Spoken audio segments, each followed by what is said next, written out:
Today we're going to talk about one of the greatest movies ever made, Twilight. Let's pour some coffee on that.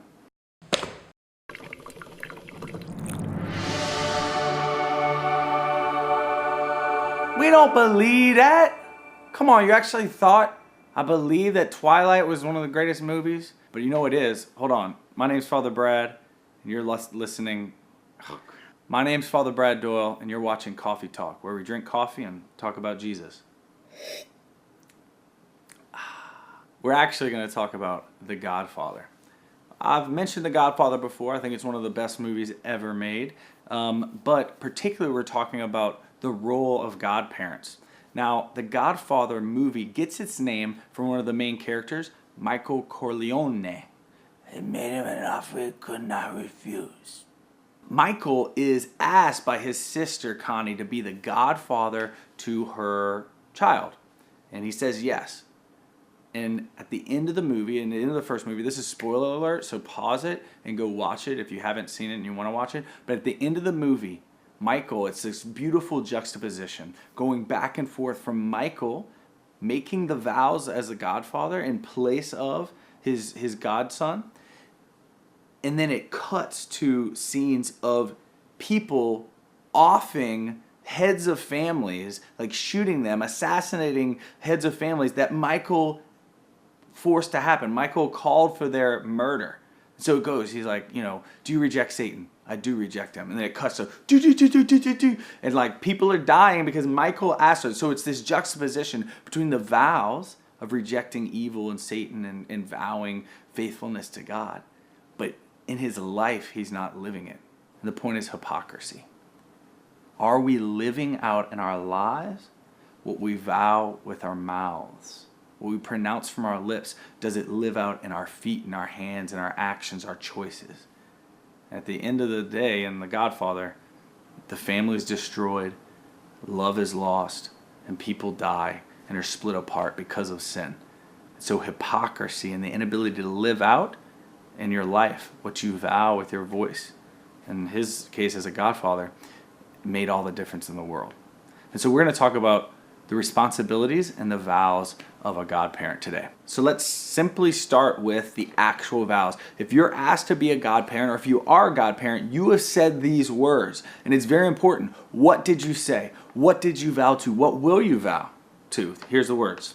First, we'll say the vows of the parents, and then the godparents' vows to support these vows. So basically, it's your vows. You have asked to have your child baptized. In doing so, you're accepting responsibility of training him or her in the practice of the faith. It will be your duty to bring him or her up to keep God's commandments, and as Christ taught us, by loving God and our neighbor. Do you clearly understand what you are undertaking? And the parents say, yes. And then he turns to the godparents, you would-be godparent, and he says, the priest says, or the minister, the deacon, or whoever's baptizing says, are you ready to attend one dance recital every year for the next 17 years, even though you don't want to? No, that's not what he says, but you get it because you're probably going to have to if you're a godparent. I want to go to those dance recitals. Okay, Aubrey? Okay. He actually says, are you ready to help the parents of this child in their duty as Christian parents? Everything that was just stated before to the parents. And you said yes. If you said yes, then you have to live it with your life. That is the basic, simple truth. It's really simple logically. It's difficult morally. But we're calling each other, myself, you, anyone else, or parents, if you're deciding who to be the godparent, you must take this into account. These are vows that you say. Are you going to lie in the future, or have you been lying with your life, like Michael Corleone? Are you calling for assassinations? Probably not. But, there's other things in between that maybe we should step up the game of our life if we're a godparent, or we will be a godparent. Here are the requirements, simply put, of godparents based on the vows of the parents and the godparents in the right. Number one, they have to practice the faith. Practice the faith means all the tenets of the faith. So going to Mass on Sunday, at least going to confession once a year. Receiving the Eucharist at least once a year. But if you're going to confession, you're going to Mass, you're probably receiving more. Practice the faith. Do you have to be this epic superstar of a Catholic? I hope you are, but the bar is kind of low. Just practice the faith. You are vowing to do that in the rite, you see. Number 2, strive to keep the commandments. Now this is crazy because some people think commandments hold us down. They make us less free. Commandments actually set us free. I've talked about this before. They set us free to follow God and to fulfill who we're called to be. They're like the railings on a bridge that allow you to go fast because you feel safe and you know you're safe and you can't go over the side. Commandments set us free, and you are vowing to strive to keep the commandments. It doesn't say do that perfectly. We're not the Immaculate Conception here. We're not Mary. We know we're going to sin, but are you trying? Are you striving? Or is there acedia? Is there spiritual laziness? Are you not trying at all?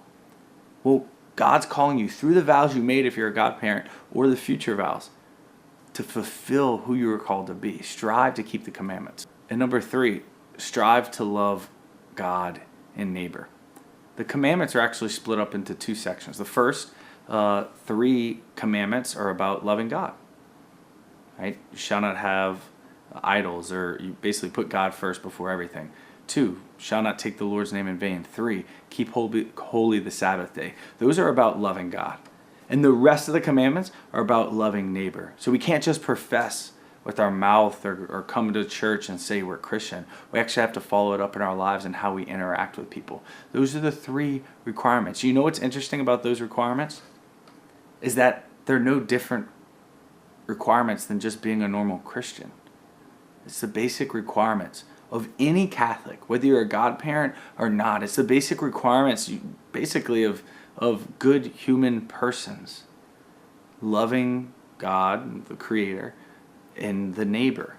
Right? Strive to keep the commandments and practice your faith. If you profess to be Catholic, practice it. You are vowing to help raise this child in the Catholic faith. And the best way to do that is with your life. Pope Paul VI said in Evangelii Nunciandi, he said that the world listens to witnesses more than it does to teachers. But if it listens to teachers, it's because they're witnesses.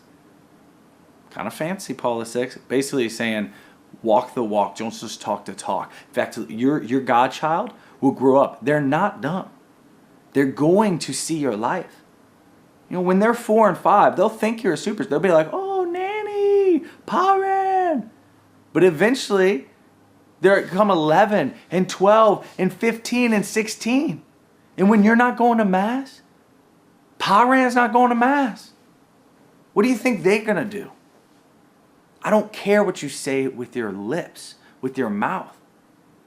If you practice the faith. And it's not just about, giving presents. If that was what it meant to be a godparent, I would be the worst godparent. I'm really bad at that. I'm sorry, all my godchildren. I love you. I'm horrible at giving gifts. But I strive to pray for them and to live my faith as an example. And if that's what you do, then you'll be being a good godparent.